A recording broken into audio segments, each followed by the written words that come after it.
नमस्कार। मैं संजीव कुमार वर्मा, सहआचार्य एसपीसी गवर्नमेंट कॉलेज अजमेर से आप लोगों से मुखातिब हूँ। हम बायोजोग्राफी के बारे में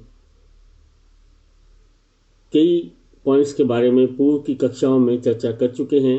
आज हम जो पॉइंट ले रहे हैं वो है बायोडाइवर्सिटी या जैव विविधता।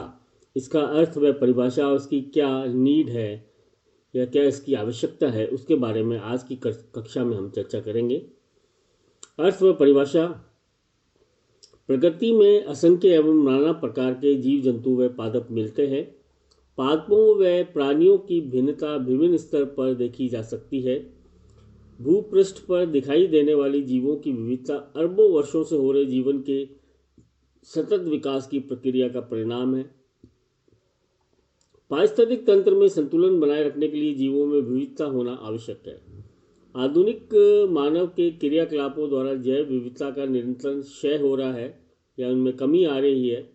जीवों की अनेक प्रजातियां लुप्त हो गई हैं या संकटापन्न है। जैव विविधता शब्द का सर्वप्रथम प्रयोग अमेरिकी कीट विज्ञानी E.O. विल्सन द्वारा 1986 में American forum of biological diversity में प्रस्तुत रिपोर्ट में किया गया। जैव विविधता से अभिप्राय जीव मंडल में पाए जाने वाले जीवों की विभिन्न जातियों में पाई जाने वाली विविधता से है। किसी भी क्षेत्र में उपस्थित जीवों की विभिन्न जातियों की संख्या उस क्षेत्र की जैव विविधता कहलाती है। सामान्य शब्दों में जैव विविधता से तात्पर्य वनस्पति एवं प्राणियों में पाए जाने वाले जातीय भेद से है।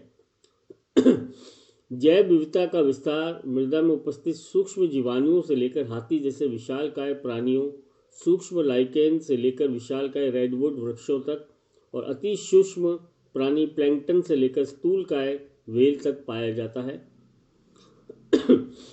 संयुक्त राज्य अमेरिका में 1987 में प्रकाशित टेक्नोलॉजिकल असेसमेंट रिपोर्ट में जैव विविधता को इस प्रकार से परिभाषित किया गया। जीव जंतुओं में पाए जाने वाली विभिन्नता, विषमता तथा पारिस्थितिकी जटिलता ही जैव विविधता है। जैव विविधता के स्तर, लेवल्स ऑफ बायोडाइवर्सिटी। जीवों में विविधता आकार की, कायरकी तथा आनुवंशिक आधार पर पाई जाती है। ये विविधता या भिन्नता समष्टि के सदस्यों अर्थात एक ही प्रकार की जातियों में समुदाय की विभिन्न जातियों के मध्य अथवा विभिन्न तंत्रों के सदस्यों के मध्य हो सकती है। जैव विविधता को 3 पदानुक्रमीय वर्गों में विभाजित किया जा सकता है जो कि जीवों के अध्ययन के विभिन्न पक्षों से संबंधित है। पहली, आनुवंशिक विविधता या जेनेटिक डाइवर्सिटी। इसका संबंध किसी प्रजाति विशेष में पाए जाने वाले जीवों की विविधता से है। जीवों के गुण आनुवंशिक स्तर पर जीन द्वारा संचालित होते हैं। किसी भी जाति के विभिन्न सदस्यों में उपस्थित समान जीन के विभिन्न रूपों की विविधता का आकलन ही आनुवंशिक विविधता कहलाती है। अर्थात इसमें समान प्रजाति की भिन्न जनसंख्या या जनसंख्या में आनुवंशिक भिन्नता को सम्मिलित किया जाता है।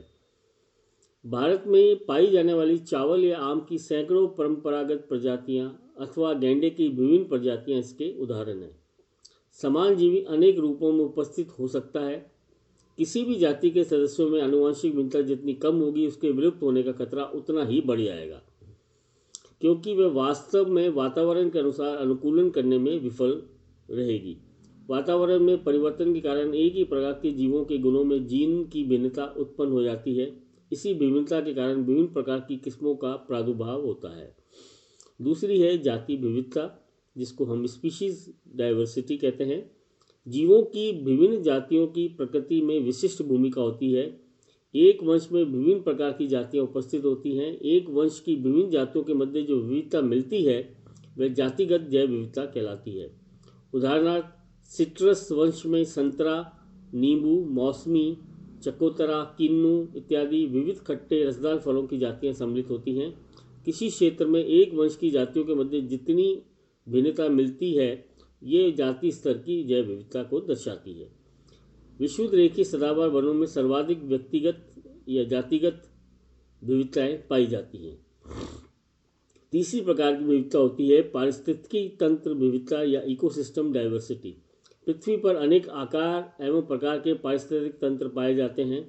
किसी क्षेत्र में जैविक समुदाय की विविधता व जटिलता ही पारिस्थितिक तंत्र की विविधता कहलाती है। विभिन्न पारिस्थितिक तंत्रों से घास के मैदान पारिस्थितिक तंत्र, मरुस्थलीय पारिस्थितिक तंत्र, समुद्री पारिस्थितिक तंत्र आदि के पादप प्राणी एक दूसरे से भिन्न प्रकार के मिलेंगे। ये भिन्नता ही पारिस्थितिक तंत्र विविधता कहलाती है। इसमें आवास, पोषण स्तर, खाद्य जाल, खनिजों का चक्रीकरण, ऊर्जा प्रवाह इत्यादि प्रक्रियाएं सम्मिलित होती हैं। आनुवांशिक तथा जातिगत विविधता की तुलना में पारिस्थितिक तंत्र विविधता का मापन कठिन होता है। विषुवत रेखा के निकट स्थित प्रदेशों में सर्वाधिक जैव विविधता पाई जाती है। इससे ध्रुवों की ओर बढ़ने पर जैव विविधता घटती रहती है। ध्रुवों पर न्यूनतम जैव विविधता पाई जाती है। पारिस्थितिक तंत्रों की दृष्टि से सर्वाधिक जैव विविधता उष्णकटिबंधीय पारिस्थितिक तंत्र, प्रवाहवृत्तीय पारिस्थितिक तंत्र, मैंग्रोव पारिस्थितिक तंत्र व नम्र प्रदेश या वेटलैंड पारिस्थितिक तंत्र में पाई जाती है। अब हम बात करते हैं जैव विविधता का महत्व एवं आवश्यकता क्यों है। Importance and need of biodiversity. प्रकृति में विभिन्न जैव समुदायों के मध्य मिलने वाली विविधता का अत्यधिक महत्व है। वनस्पति एवं प्राणियों के साथ ही स्वयं मानव जाति के लिए भी पृथ्वी पर जैव विविधता बने रहना आवश्यक है।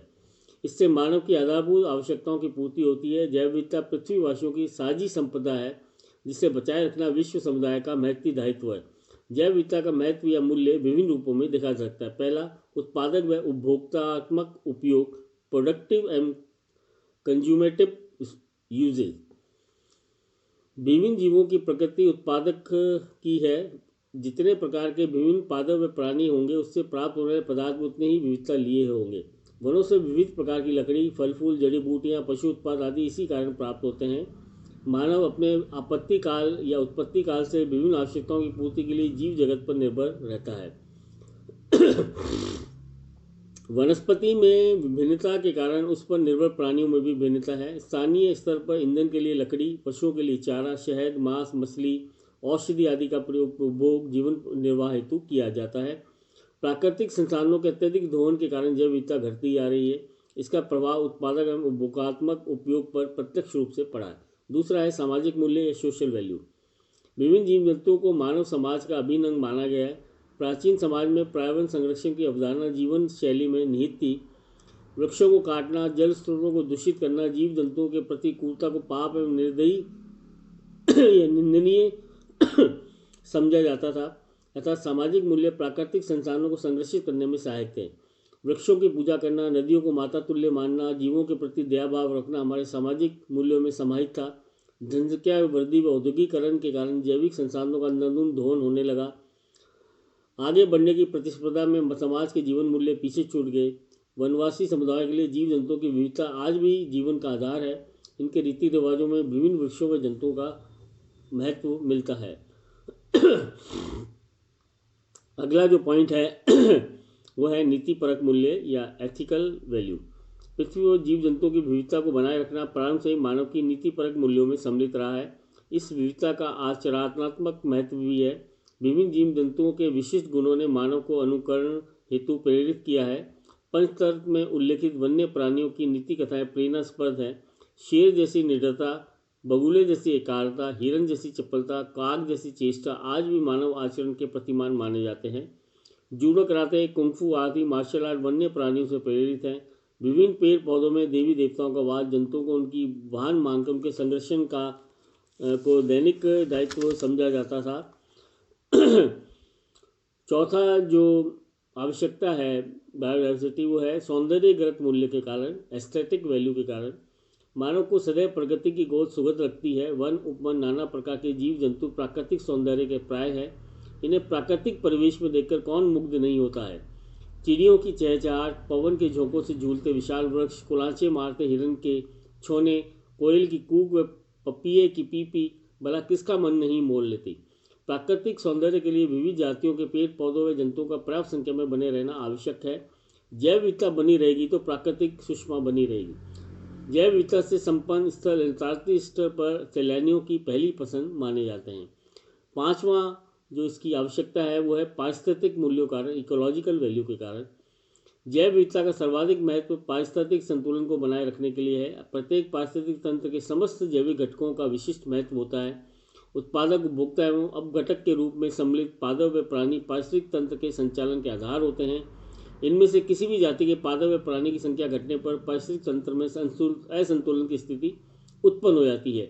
भोजन श्रृंखला में सूक्ष्म जीवों से लेकर चरम उपभोक्ता का विशेष महत्व होता है। अतः पृथ्वी पर पारिस्थितिक संतुलन बनाए रखने के लिए जैव विविधता का बने रहना आवश्यक है। धन्यवाद।